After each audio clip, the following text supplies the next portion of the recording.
Hello viewers, financial ম্যানেজমেন্টের ধারাবাহিক লেকচারে আপনাদের সবাইকে অভিনন্দন ও স্বাগতম। আজকের লেকচারটি যাদের বিবিএ অনার্স থার্ড ইয়ারের ফাইন্যান্সিয়াল ম্যানেজমেন্ট আছে, আবার বিবিএ অনার্স ফোর্থ ইয়ারের ফাইন্যান্সিয়াল ম্যানেজমেন্ট আছে, তারা ক্লাসটি করতে পারেন। আবার যাদের প্রিন্সিপালস অফ ফাইন্যান্স আছে, তারাও এই ক্লাসটা দেখতে পারেন। আজকে আমরা যে ম্যাথটা সলিউশন করব সেটা Dhaka university BBA honours third year accounting ডিপার্টমেন্টে এসেছিল। এটা হচ্ছে ফাইন্যান্সিয়াল ম্যানেজমেন্টের ফার্স্ট চ্যাপ্টারের অঙ্ক। আচ্ছা, দেখেন এখানে কি দেওয়া আছে। Suppose there is a project which involves initial cost of taka 15,000। If initial cost of টাকা যেটা দেওয়া আছে ওইটা হচ্ছে এনসিওর মান। এটা কিসের মান? এই টাকাটা হচ্ছে এনসিও মানে নিট ক্যাশ আউটলে এর মান। ইনিশিয়াল কস্ট লেখা থাকলে মনে করবেন এটা হচ্ছে এনসিও এর মান, মানে নিট ক্যাশ আউটলে। আর এখানে দেখেন কস্ট এট 0, ওইটার আসলে কোনো কাজ নাই। It is expected to generate net cash flow during the first 2 years with the probability shown in the following table. এখানে নিচের টেবিলে দুইটা ইয়ারের, দেখেন ইয়ার 1 ইয়ার 2 দুইটা ইয়ারের একটা সারণী দেওয়া আছে। সারণীটিতে কি আছে? প্রবাবিলিটি আর নিট ক্যাশ ফ্লো, প্রবাবিলিটি এবং নিট ক্যাশ ফ্লো দেওয়া আছে, মানে দুইটা ইয়ারের প্রবাবিলিটি এবং নিট ক্যাশ ফ্লো দেওয়া আছে। এখানে অঙ্কটিতে কিন্তু রিকোয়ারমেন্ট আছে 4টা, আমি এখানে একটা লিখেছি। যদি 4টা রিকোয়ারমেন্ট লিখি অঙ্ক করার কোনো জায়গা থাকবে না বোর্ডে। আমরা একটা রিকোয়ারমেন্ট সলিউশন করব, তারপর আরেকটা রিকোয়ারমেন্ট লিখব, তারপর সলিউশন করব, এইভাবে সলিউশন করে দিব। তাহলে ফার্স্ট রিকোয়ারমেন্টে কি আছে? Calculate expected value of net cash flows for different periods, মানে এই দুইটা পিরিয়ডের কি করতে হবে? এক্সপেক্টেড ভ্যালু বা প্রত্যাশিত মুনাফা, প্রত্যাশিত মান বা প্রত্যাশিত মূল্যটা বের করতে হবে, প্রত্যাশিত মূল্য বের করতে হবে। আর আজকে এই অঙ্কটিকে এমন ভাবে সলিউশন করে দেখাবো, যদি ক্লাসটি শুরু থেকে শেষ পর্যন্ত মনোযোগ সহকারে দেখেন তাহলে ওই টাইপের কোনো অঙ্কে কোনো সমস্যা থাকবে না।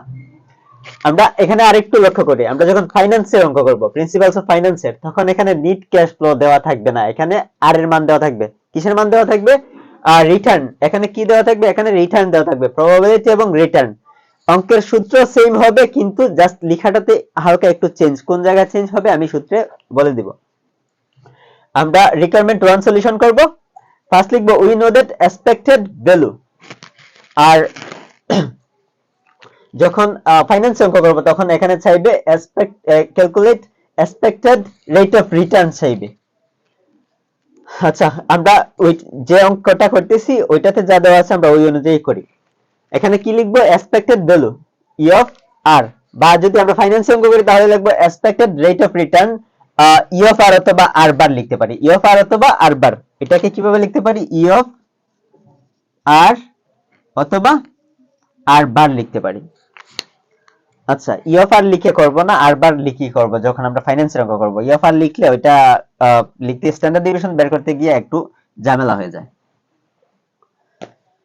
আচ্ছা, এক্সপেক্টেড ভ্যালু ইভি ইকুয়াল, এটা সূত্র হচ্ছে সামেশন। এটা কি? সামেশন বা সমষ্টি। ওইটা দ্বারা কি বোঝায়? সামেশন বা সমষ্টি বা যোগফল। আই এর মান 1 থেকে n পর্যন্ত। এখানে কি লিখবেন? সামেশন আই এর মান 1 থেকে n পর্যন্ত। তারপর সূত্রটা যে লিখবেন, এখানে কি দেওয়া আছে? প্রবাবিলিটি আর নিট ক্যাশ ফ্লো। তাহলে পি আর net cash flow, probability into net cash flow. তাহলে probability P into net cash flow NCF, সবগুলা বড় হাতে লিখবেন, ঠিক আছে? তারপর একটা ব্র্যাকেট দিবেন।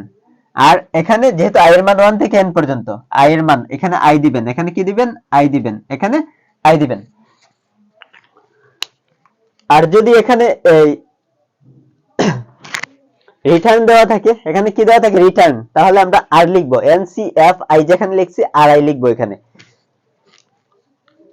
এখন এখানে যেহেতু দুইটা ইয়ারের দেওয়া আছে আমরা লিখবো ফর ফার্স্ট ইয়ার। কি লিখবো? ফর ফার্স্ট ইয়ার।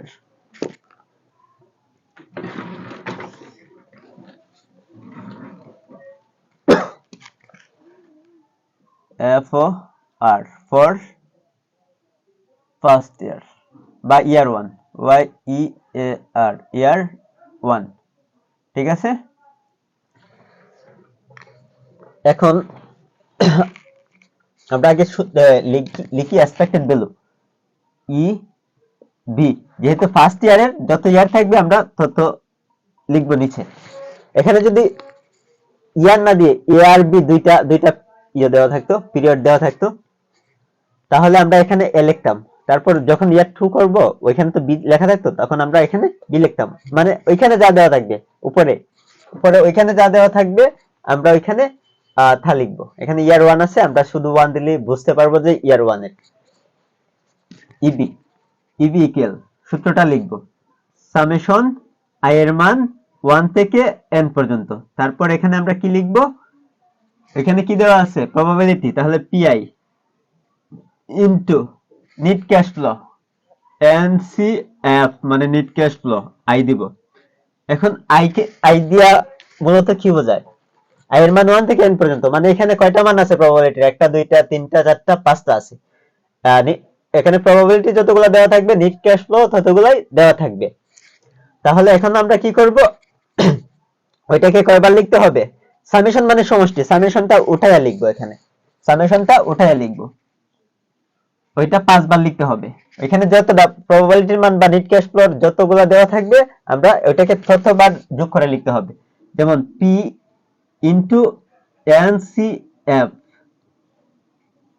এইভাবে লিখবেন। আইটা ছাড়া লিখবেন, আইটা ছাড়া ওইখানে লিখবেন। তারপর প্লাস ওইটা 5 বার লিখবেন, একবার লেখা হয়েছে অলরেডি। আচ্ছা, P into NCF plus P into NCF 3 বার হয়েছে, প্লাস পি ইনটু এনসিএফ আরেকবার, প্লাস পি ইনটু এনসিএফ। এখন কি করবেন, এখন যেহেতু এটা 5 বার লিখছি, এখানে লিখবেন P1 আর NCF 1, এখানে P2 NCF 2, P3 NCF 3, P4 NCF 4, P5 NCF 5। এখন এখানে একটু ছোট করে লিখে রাখি, আপনারাও লিখে রাখবেন। P1 এর মান কোথায় পাইলেন, প্রবাবিলিটি থেকে। P1 প্রথমটা হচ্ছে P1, এটা হচ্ছে P1 ইকুয়াল কি আছে 0.10, 0 পয়েন্ট লেখার দরকার নাই, 0.10 আর 0.10 একই কথা। ওইটা লিখলে পরে ওইখানে সূত্রের মান বসাতে জানালা হয়ে যাবে, আপনাদের খাতায় নাও আসতে পারে, এজন্য একটু কমায় লিখবেন। 0.10 না লিখে সরাসরি 0.10 লিখবেন। আচ্ছা, P2 ইকুয়াল কত, P2 ইকুয়াল হচ্ছে এটা 0.25, P3 ইকুয়াল কত, P3 ইকুয়াল 0.30। তারপর P4 ইকুয়াল কত লিখবেন, 0.25, P5 ইকুয়াল কত হবে, P5 ইকুয়াল 0.10, ওকে। আচ্ছা, আমরা P1 P2 P3 P4 P5 লিখলাম। এখন কি লিখবো, এটা NCF1 NCF2 NCF3 NCF4 NCF5, NCF1 NCF2 NCF3 equal NCF4 equal, তারপর আরেকটা লিখে রাখবো NCF5 ইকুয়াল। ঠিক আছে, এখন মানগুলো বসাই। NCF1 কত, 6000, NCF এখানে জায়গা রাখি নাই, আচ্ছা 6000।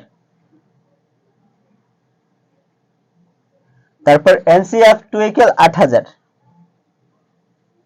তারপর NCF3 ইকুয়াল 10000, NCF4 ইকুয়াল 12000, তারপর NCF5 ইকুয়াল 14000। ঠিক আছে, এতটুকু লিখে রাখবেন সাইড দিয়া। আর আপনাদের খাতায় যদি সাইড এখানে বোর্ডে জায়গা প্রয়োজন না, এটা এখানে লিখে নাই, সূত্র লেখার আগে আপনারা ফর 1 ইয়ার লিখতে পারেন হেয়ার দিয়া, হেয়ার দিয়ে ওইটা লিখতে পারেন। এখানে হেয়ার লিখবেন, HERE হেয়ার, হেয়ার লিখে এখানে লিখে নেবেন এগুলা। তারপর EB1 এর সূত্র লিখবেন, সূত্র লিখে সূত্রটাকে ওইভাবে লিখবেন, তারপরের লাইনে মান বসাই দিবেন। তারপরের লাইনে কি করবেন, জাস্ট মানটা বসাই দিবেন। এখন দেখেন এখানে P1 এর মান কত, 0.10 ইনটু NCF1 কত 6000 প্লাস P2 এর মান কত, P2 এর মান হচ্ছে 0.25 P2 এর মান 0.25 ইনটু NCF2 এর মান কত, NCF2 8000 প্লাস P3 এর মান কত, P3 এর মান হচ্ছে 0.30 ইনটু NCF3 এর মান কত, NCF3 10000, এখানে NCF3 এর মান কত 10000, তারপর আবার প্লাস দিবেন, এখানে 10000 1000 লিখেছি, NCF3 এর মান কত 10000 প্লাস এখন P4 এর মান কত, P4 এর মান হচ্ছে P4 0.25 ইনটু NCF4 এর মান কত, NCF4 এর মান 12000 প্লাস P5 এর মান কত, P5 ইকুয়াল 0.10 ইনটু P5 এর মান হচ্ছে 0.10 ইনটু কত, ইনটু NCF5 14000। ওকে, আশা করি এই পর্যন্ত সবার ক্লিয়ার। দেখি মানটা আবার ঠিকমতো বসাইছি কিনা। P1 এর মান হচ্ছে 0.10 ইনটু NCF1 এর মান হচ্ছে 6000 প্লাস P2 এর মান হচ্ছে 0.25 ইনটু NCF2 এর মান হচ্ছে 8000 প্লাস P3 এর মান হচ্ছে 0.30 ইনটু NCF3 এর মান 10000, তারপর 0.25 ইনটু, ঠিক আছে, তারপর 0.10 ইনটু, আচ্ছা সব কিছু ওকে। এখন কি করবেন, সায়েন্টিফিক ক্যালকুলেটর হাতে নেবেন, কি করবেন, সায়েন্টিফিক ক্যালকুলেটর হাতে নেবেন। তারপর ক্যালকুলেটরটা অন করার পর এখানে যেভাবে দেওয়া আছে হুবহু কপি করবেন ক্যালকুলেটরে, যেমন ফার্স্ট ব্র্যাকেট, তারপর 0.10 ইনটু, এখানে ফার্স্ট ব্র্যাকেট স্টার্ট 0.10 ইনটু 6000, তারপর ফার্স্ট ব্র্যাকেটটা ক্লোজ করবেন, তারপর প্লাস চিহ্নতে ক্লিক করবেন, তারপর ওইটা উঠাবেন, তারপর প্লাস চিহ্নতে ক্লিক করবেন, তারপর এটা যেভাবে দেওয়া আছে ওঠাইবেন, এইভাবে সবগুলো উঠাইবেন। ওঠানোর পরে পাবেন এখানে, আমি আগেই করে রাখছিলাম অঙ্কটা, 10000 টাকা 10000। এটা হচ্ছে ফর 1 ইয়ারের কি এক্সপেক্টেড ভ্যালু, ফর 1 ইয়ারের বা 1 ইয়ারের প্রথম বছরের ফার্স্ট ইয়ারের কি এক্সপেক্টেড ভ্যালু পেয়েছি এখানে। তারপরে আমরা এখন কি করব, 2 ইয়ারের টা সলিউশন করব। এখন 2 ইয়ারেরটা যখন সলিউশন করব, দেখেন আপনারা এতটুকু লিখবেন, আর এখন যা লিখবো তা আপনারা নিচে লিখবেন, ঠিক আছে। এখানে একটা আনসার দিতে পারেন, এখানে একটা আনসার দিতে পারেন। তারপর এখন যে অংশটুকু মুছবো ওইটা কি করবেন, আপনারা নিচে লিখবেন, আপনারা মুছে করার দরকার নাই, এতটুকু ঠিক আছে।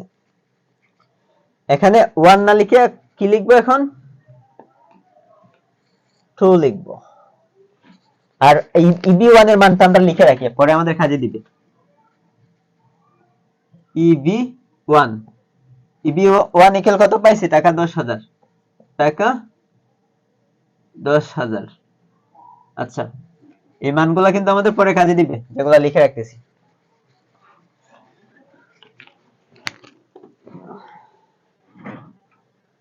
ওই লাইনটা মুছে নেন, আপনারা মোছার দরকার নাই, আমি জাস্ট অঙ্ক তাড়াতাড়ি করার সুবিধার্থে ওইখানে একটু একটু চেঞ্জ করে নেব। পরে 2 ইয়ারের, তাহলে এখানে 1 হবে না, এখানে কি হবে 2 হবে, এখানে কি হবে 2।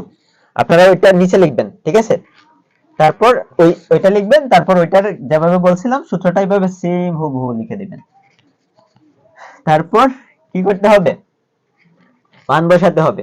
এখানে প্রবাবিলিটি 0.10, P1 হচ্ছে 0.10, 0.25, তারপর 0.30, 0.25, তারপর 0.10। এটা সেম আছে, দেখেন এটা সেম আছে, তাহলে আর মোছার দরকার নাই।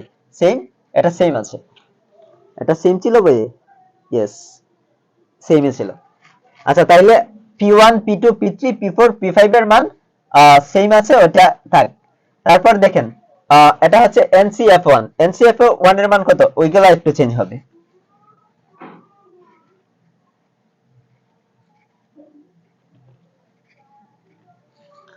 NCF1 কত, NCF1 equal 4000, NCF2 equal 6000, NCF3 equal 8000, তারপর NCF4 ইকুয়াল 10000, তারপর NCF5 ইকুয়াল কত, 12000। এটা ছোট করে লিখি, NCF5 ইকুয়াল 12000, ওইখানে 12000 লিখে রাখবেন। তারপর এই সূত্রে মান বসাই দিবেন। এই সূত্রে কি করবেন, জাস্ট মানটা বসাই দিবেন। মান বসান এখানে। P1 এর মান কত, 0.10 ইনটু NCF1, NCF1 এর মান কত 4000, প্লাস P2 এর মান কত, P2 এর মান 0.25 ইনটু NCF2 এর মান হচ্ছে, ওইখান থেকে দেখে লিখে নিচ্ছি 6000, প্লাস P3 এর মান কত 0.30 ইনটু NCF3 এর মান 8000, প্লাস P4 এর মান কত 0.25 ইনটু NCF4 এর মান কত 10000, প্লাস পেনটাতে সমস্যা, আচ্ছা প্লাস কি P5 এর মান কত 0.10 ইনটু NCF5 12000। দেখি মানগুলো ঠিক আছে নি, ওইটা ঠিক আছে, তারপর ওইটা ঠিক আছে, প্লাস ওইটা ঠিক আছে, প্লাস ওইটা ঠিক আছে, তারপর ওইটা সেম আছে। আচ্ছা এখন আগের মতো ক্যালকুলেশন করেন। First bracket start 0.10 into 4000 plus first bracket close, তারপর প্লাস দিবেন, মানে যেভাবে আছে ওইভাবে হুবহু ক্যালকুলেটরে কপি করবেন, ঠিক আছে। তারপর সমানে ক্লিক করবেন, পেয়ে যাবেন এখানে কত টাকা আসছিল 8000 টাকা। টাকা কত 8000, ওইখানে আরেকটা আনসার দেন। আচ্ছা তাহলে আমাদের 1 নাম্বার রিকোয়ারমেন্টটা সলিউশন করা শেষ। আর যারা পেইড গ্রুপে অ্যাড হতে চান তারা অবশ্যই আমাকে ইনবক্সে নক করবেন বা মেসেঞ্জারে নক করবেন, অথবা যে উপরের ক্যাপশনে হোয়াটসঅ্যাপ নাম্বার দেওয়া থাকবে, ওইখানে হোয়াটসঅ্যাপে নক করবেন। এখন আমরা EB2 এর মানটা লিখে রাখবো এখানে, EB2 আপনাদের লিখে রাখার দরকার নাই, আপনাদের তো এটা এখানেই থাকবে। EB2 ইকুয়াল টাকা কত ছিল 8000, ওকে। এই মানগুলো আমাদের পরবর্তীতে কাজে লাগবে। এখন আমরা রিকোয়ারমেন্ট 2 সলিউশন করব, তাহলে এটা মুছে নিলেই হবে।